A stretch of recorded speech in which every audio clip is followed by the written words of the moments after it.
Hey everybody, how's it going? Let me know in the comments if you can hear me. Craig should be joining here in just a moment.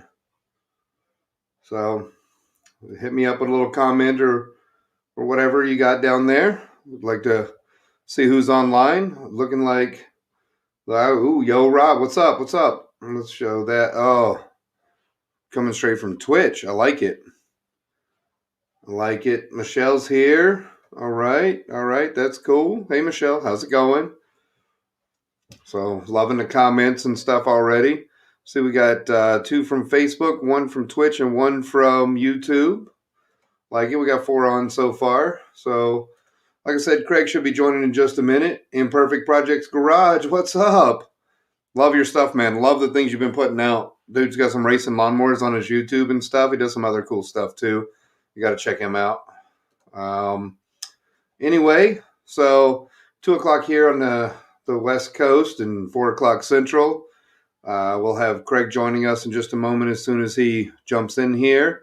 Other than that, today we plan on talking about some of our awesome sponsors as well as buying your first Jeep rig or off-road rig, really not a Jeep. It doesn't have to be a Jeep, but we figured why not? Let's cover that, and of course, make sure you follow us on YouTube if you're not already following us on YouTube. Same as the other channels. These things just pop up at random, so when they pop up, I just shout them out. So anyway, I think that I don't want to wait too long for Craig, and of course go on to the offroadclub.com and join our members map. So I'm not going to wait too long for Craig. I'm going to go ahead and jump into it, and when he joins us, then I think he's texting me right now, actually. He's in the waiting room, it says. Well, I don't know why he's in the waiting room. Let's get him in here. So he should just be in, but for some reason I think he clicked on the wrong banner there or something. So I'm going to go ahead and email him this over so we can get him in and we can actually get into this. But if you guys are into the off-road community and stuff, how did you pick your first rig? Let us know in the comments and I'll throw them up there. Me personally, I bought this old 1995 Jeep from a guy that lived down the hill from me when I lived in Colorado, and it was just the ugliest yellow something. Everybody hated it. It rode rough. It came with a plow. And I took that off, sold it and stuff. The transmission went out about 5 times, it seems like. And it was really my first foray into the just empty every pocket mentality that some people experience with the Jeeps themselves. And I was just like, you know what? I still love it. I enjoyed, going off road, doing things. I enjoyed taking my kids out and going to the woods and driving through mud and splashing water over the top of it right onto them. So that's what I really enjoyed. It was probably my favorite part, honestly. And I'm gonna give other people an opportunity here. Um, if you want to join us, we can add a third person here. So we're gonna open it up this time to allow a third person to join. But you gotta hit us in the comments if you want to join and shoot me your email address, and I'll bring in a third person.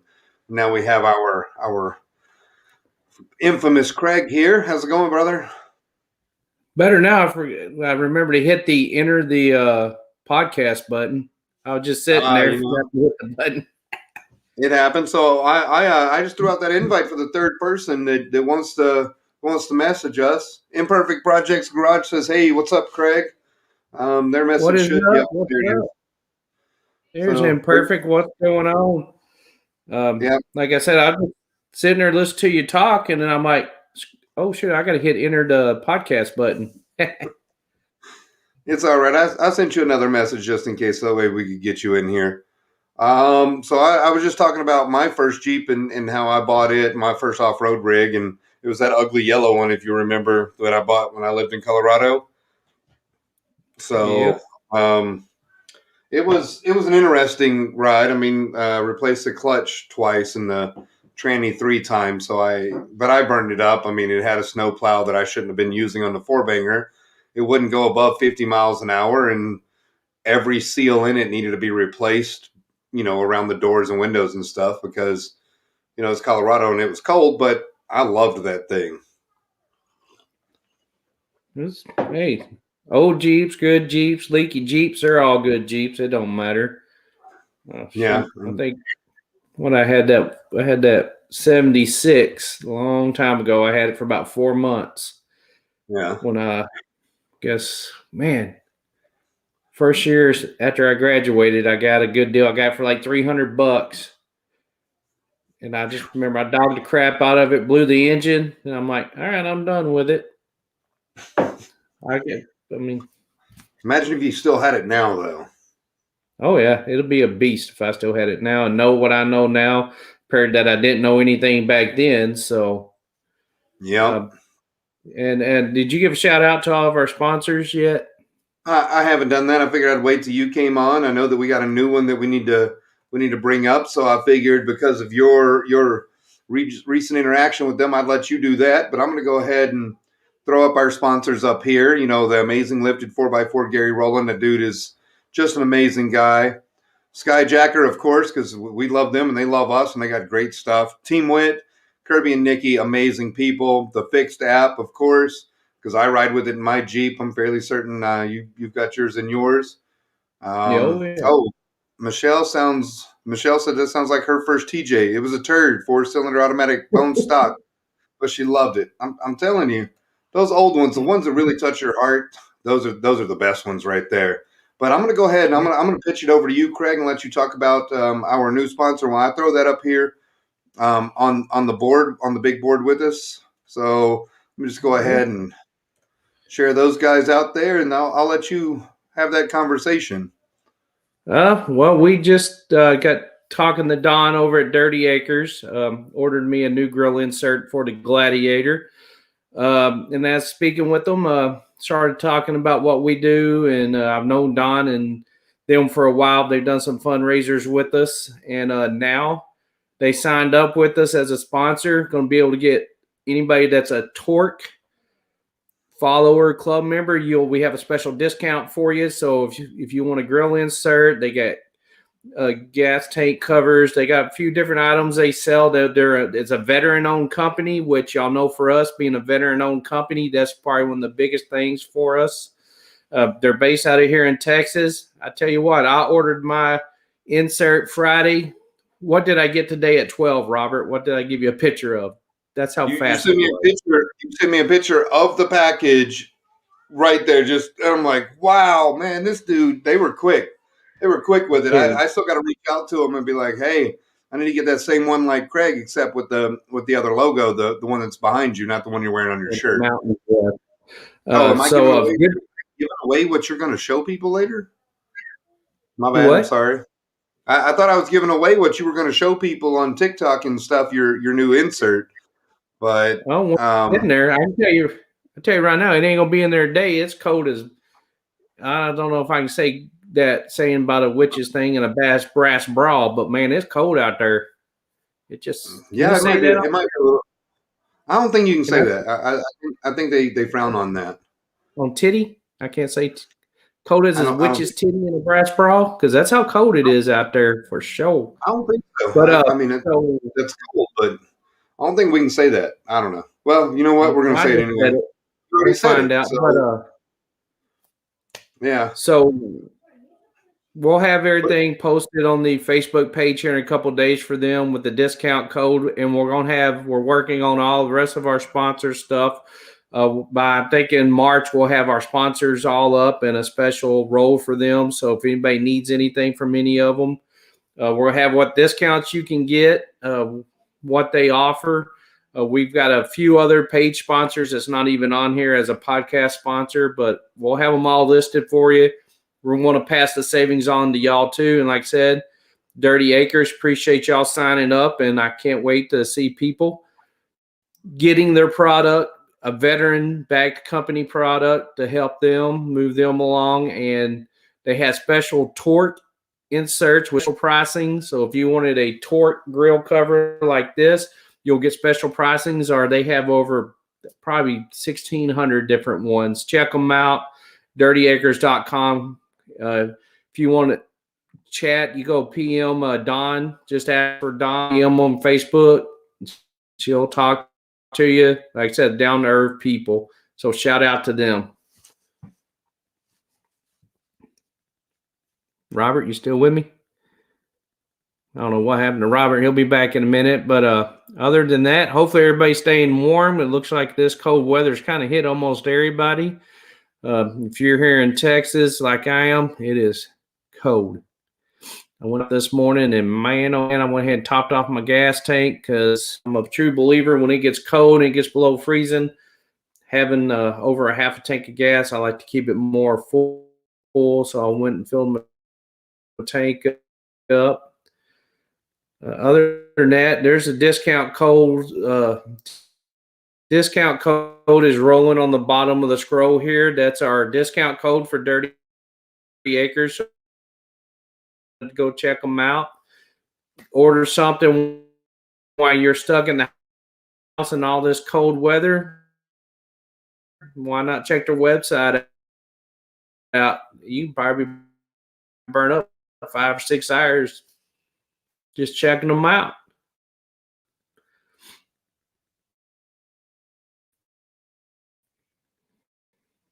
Robert, you wait.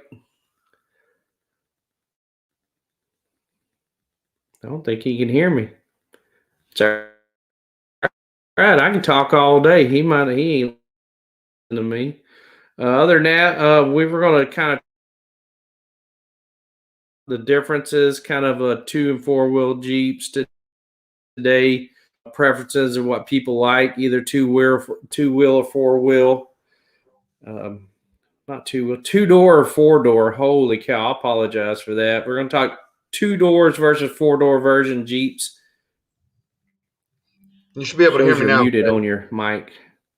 So we'll talk 2 door versus 4 door. Talk about the wheelbase differences, turn ratio differences. See what everyone prefers to. Most stuff you read, they're going to be leaning towards the 2 door models just because of turning ratio. We can hear. Welcome back. Hey, can you hear me now?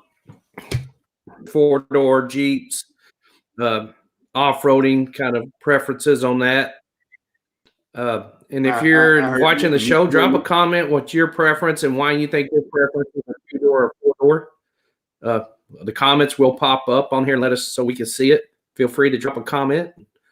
we'll kind of discuss your comments too. Get Robert going So, here, and Craig, we'll get on the subject. and you can hear me? Yes, sir. All right. Just want to make sure I had a little microphone mishap there. I don't know what happened. It just all of a sudden said it was disconnected.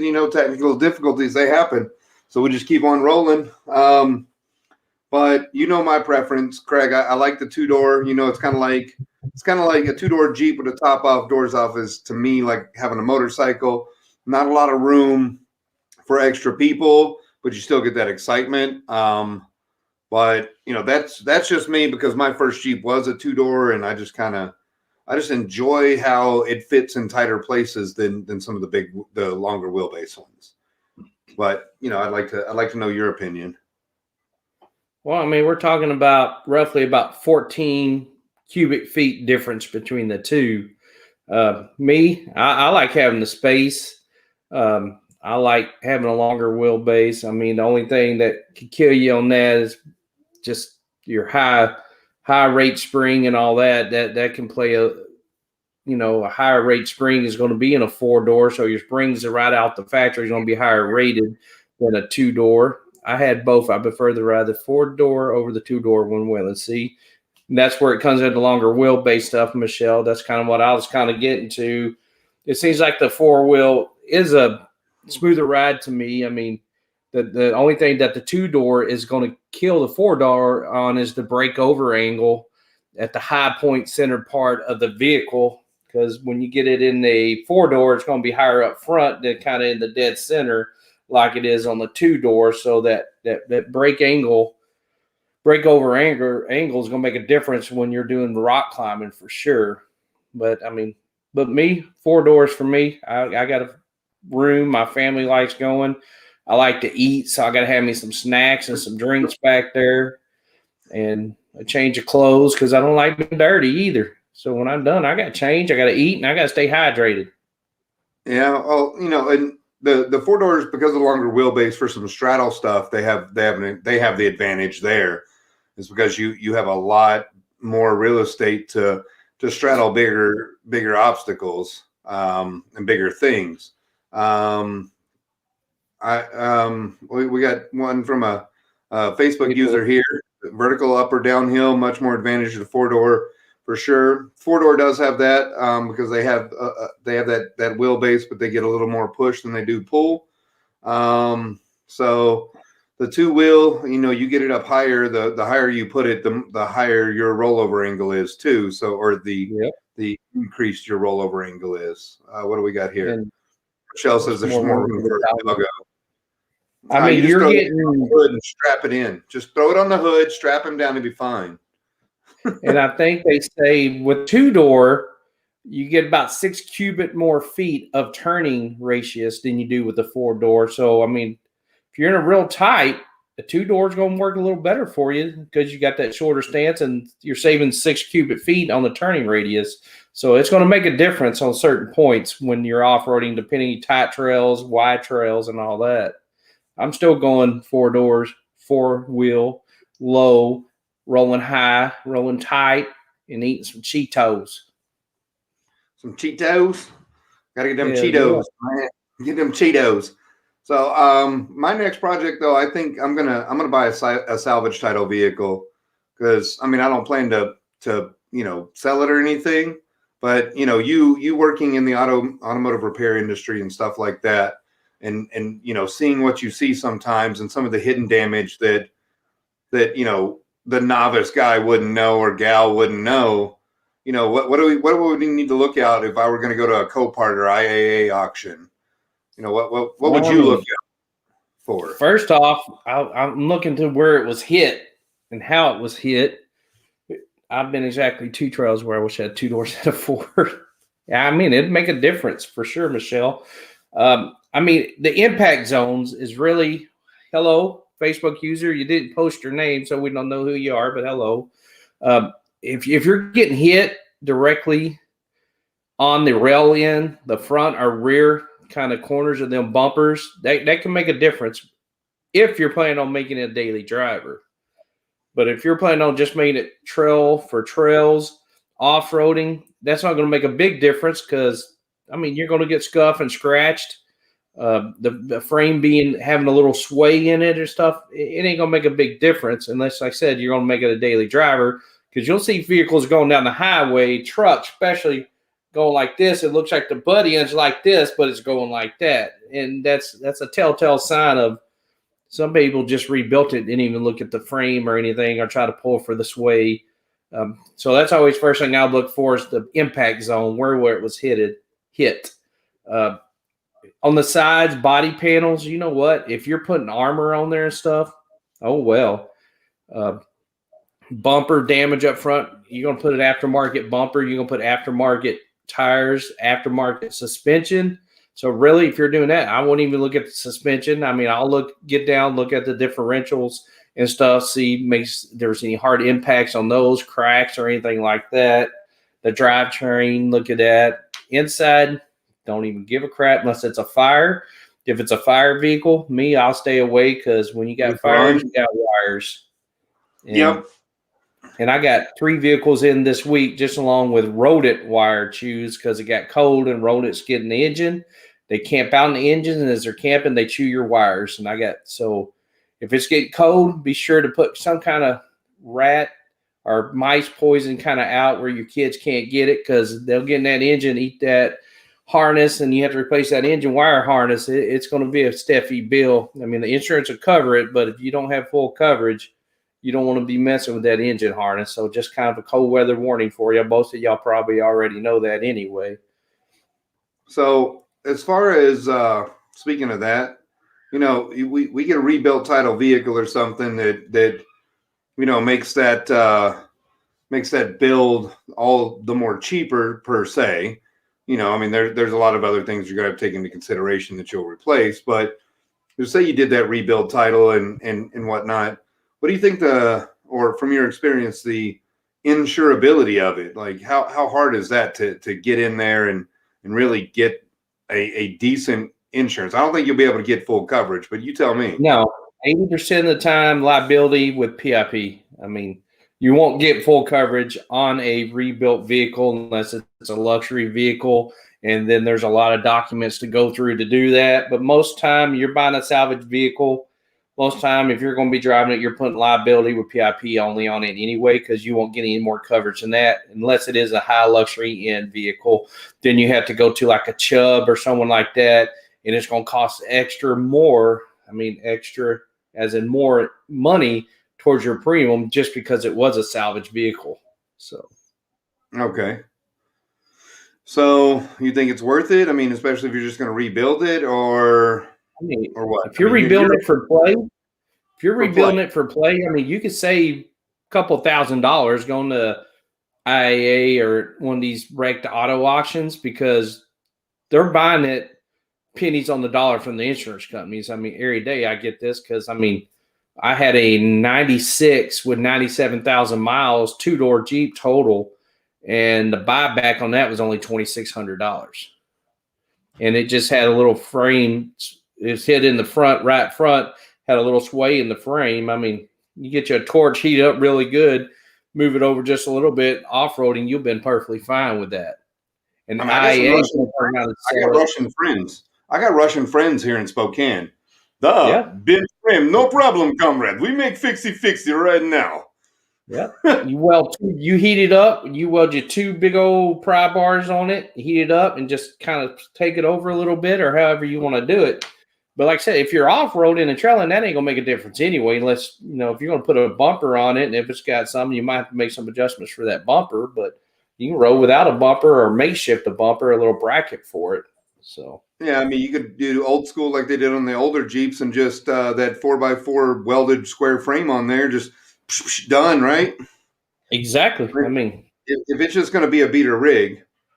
Now, if you were going to go buy a new one that you wanted to build, you want a daily drive, mall crawl, and light off-roading, family off-roading, not hardcore rock crawling $120,000 rig.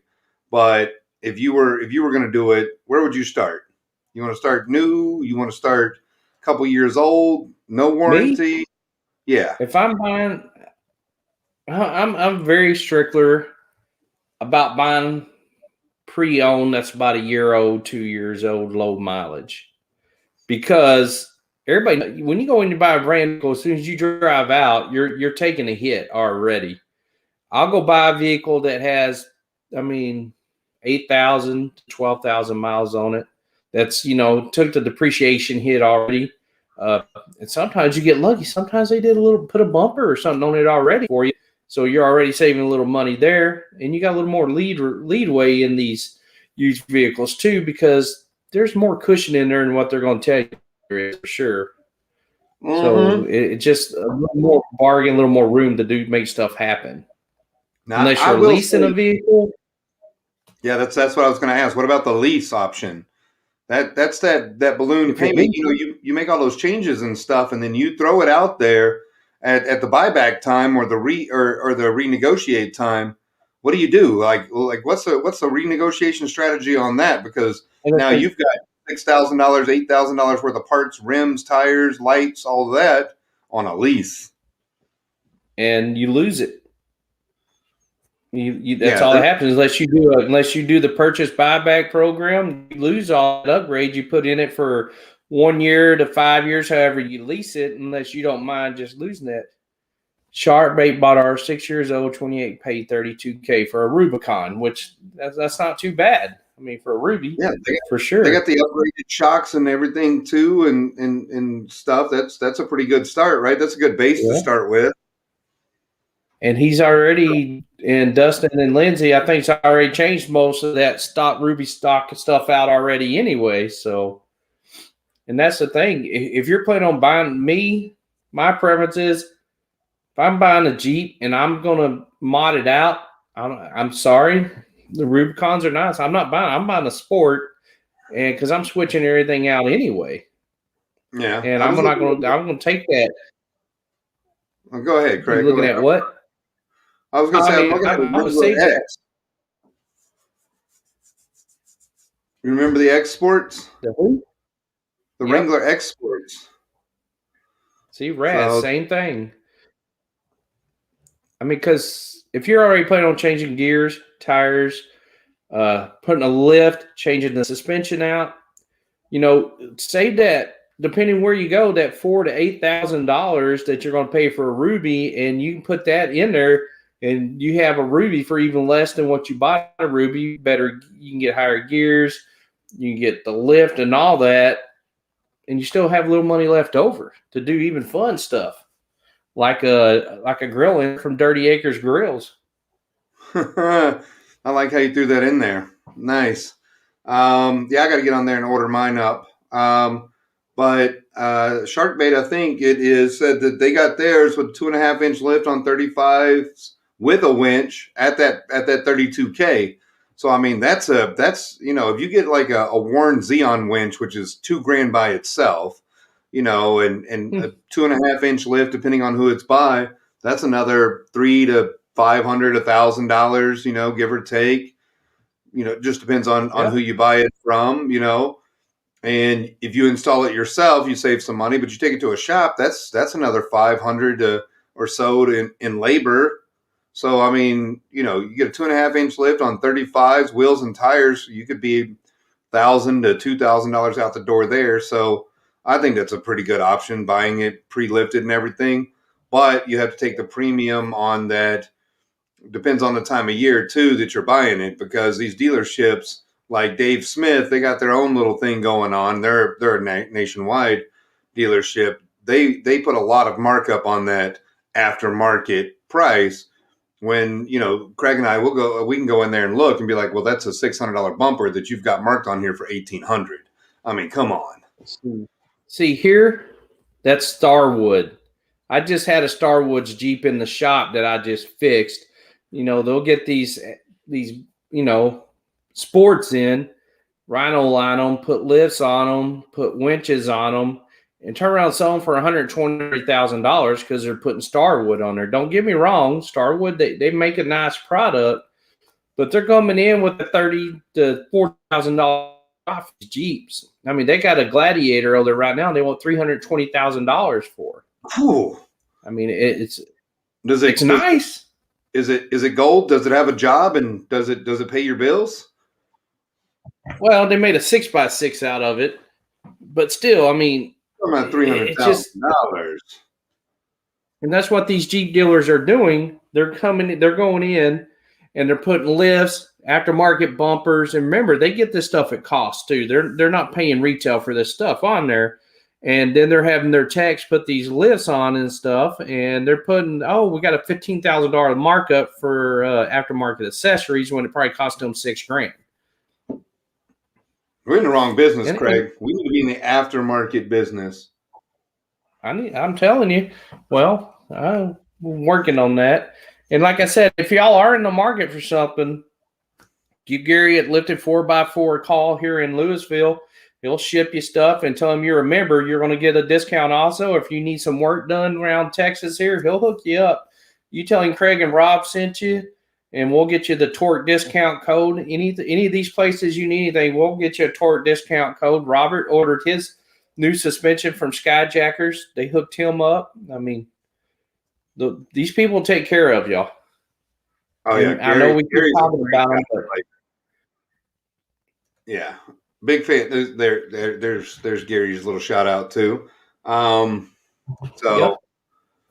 yeah, Gary's good people. Like he's just an all around good guy. And if you need tuning and stuff, he's got that. He knows those dudes next door with the Corvette shop too. So they might be able to throw an LS or something in your Jeep if you want it. And they added a brand new alignment machine so they can do alignments up to 42-inch tires now, if I'm not mistaken, up to a 12-inch lift. So, that's getting hard to find too. When everybody's going bigger tires and bigger lifts, it's hard to find a shop that can get that alignment in for you, especially if you're driving these daily drivers. You want it to drive straight.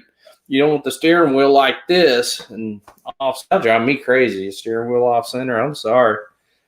I'll get under and get the old string and the bubble level and try to adjust it myself if I have to, because I ain't doing that. Yeah, I'm right there with you, man. So, all right, I think we're hitting the right after that 35-minute mark. So, figure we'll start closing it out here. I gotta, of course, appreciate all of you that did stop by and said hey, that dropped the questions and comments in there. We love that stuff. I think Craig and I are going to do this probably every Saturday for 30 minutes, 35 minutes or so. What do you think, Craig? I think it's good, especially because if I do it again, I wouldn't be in a hunt for Rubicon because I'm building and replacing most components on the Ruby. Who's this Facebook user? Drop your name, please, so we know who you were. Because if you don't grant permission, it won't let us know. Yeah, but I'll say, a big shout out to everybody that stopped by again. Make sure that, of course, if you're watching us on YouTube, we appreciate that. If you're not, go subscribe to our YouTube channel, The Off-Road Club. Also visit our website, which is theoffroadclub.com. Of course, we still haven't done it, but we plan to. We're going to probably do a quick little Ask Me Anything type of AMA on stereo here shortly. Craig and I just got to align our schedules and the time that we're going to spend on that and really make sure that we're doing it right, bringing you the most value. Of course, you guys know we're on Instagram and TikTok. TikTok, we're loving it. Craig's been over there killing it with the videos and stuff he's been putting up. Our Instagram, we're at like 800 followers there. But the biggest thing that we on the Instagram, we need help. Yeah, we need some help. We need some real help on the Instagram here. Because I'm a slacker with it. I'm supposed to be doing stuff with it, and I've been slacking. But the big thing is, we really would like to see you guys hop up on the offroadclub.com members map and turn this thing from the 90 something people we have on it. I'm gonna spend the last 30 seconds here pulling that up and just showing you guys. I don't know what I'm doing here. I broke my internet or something. I mean, I broke my web browser trying to be cool. But the map is cool. But it'd be cooler if we had everybody on it and the map was just full of dots. We would like to see this map, and I'm going to share it right now. So you got to bear with me there. I was messing up a little bit, but I'm gonna go ahead and share this thing. This is nice. This looks pretty. We like it. The work that I put into it to make it something cool Look at was Texas worth it. kicking butt. And what I'd really like is if we saw a dot in every state, or two Yes. dots, or 2 dots. I mean, Texas is blowing it up, but that's where a lot of our love started, and kind of we understand that. Of course, we got the East Coast over here, but we want a little more love. We got one in Alaska, we got one in Canada, and that's cool. Wait, there's more. And Yep. one in Germany too. But if you can, go over to the offroadclub.com/members-map, or just go to offroadclub.com and select the members map feature right here. If you want to buy some cool stuff, go ahead. Or we're going to be doing a big giveaway on Facebook coming up soon. If you're not following us on Facebook, you most definitely should be. It is Facebook, the Off-Road Club group, and we got all kinds of cool stuff in there. Lots of cool people and lots of sharing going on over there as well. With that being said, again, I appreciate all you guys stopping by today. Appreciate everything that you guys share with us, the questions, comments, so forth. We had a couple more come in. Let's see. Michelle said we definitely need some help, and to be fair, that 21 isn't all Texas. If you zoom in, some of Oklahoma in there. Oh, I'm sorry, Michelle. We'll fix it. We can't help it. Oklahoma wants to be part of Texas. It just happens that way. Hook 'em horns. It should have stayed that way, but I'm just saying, Texas needs to be the biggest state. Damn you, Alaska. But anyway, again, thank you guys. We appreciate you. I'm Rob. This is Craig. We're the Off Road Club, and we'll definitely be seeing you guys more often. Again, make sure that you join us next Saturday, 2 p.m. Oh, we got a late comer here. Hey, hey, Hey, hey! hey. Remember, like You know Craig, what? Go ahead, Craig. We never mentioned the new battle cry. We have a new battle cry now for the podcast. Eat your Cheetos. Well, besides that, you got to T-sob it. Oh, that's right, T-Sob. I almost forgot. I'm going to throw that hashtag out there here in a minute to make sure people hashtag T-Sab. So hashtag TSAB. So Craig, go ahead and give them the send off on that, and we'll hit the outro music. You got to torque it, send it, and bend it. Because if you're not doing it that way, you ain't doing it the right way. So T-sap it, T-sob it, torque it, send it, and bend it. We appreciate y'all coming on. Love. Thanks for the people come on our show on Fridays, Tuesdays, and now our new podcast, episode 2 today is only our second show. We promise to get better. We do have some special guests lined up here in the near future for our podcast. Some of them you'll know very well, and some of them you'll be interested to get to know. Other than that, keep looking up. That's where it all is. Thank you, Kid Craddock, for that. Torque it. Let's everybody have a great weekend. Stay warm. Appreciate y'all coming in. Big love to all of you guys. And again, next Saturday, 2 p.m., we'll be here, and we'll be taking your questions as always. And Craig and I are on Instagram, Facebook, Twitter, you name it, we're there. We love you guys, and we'll see you later. 4 p.m. Central, 2 p.m. Yes. Yes. 6 p.m. Eastern, 4 p.m. Central, 2 p.m. Pacific. We'll see you guys. Have a great evening.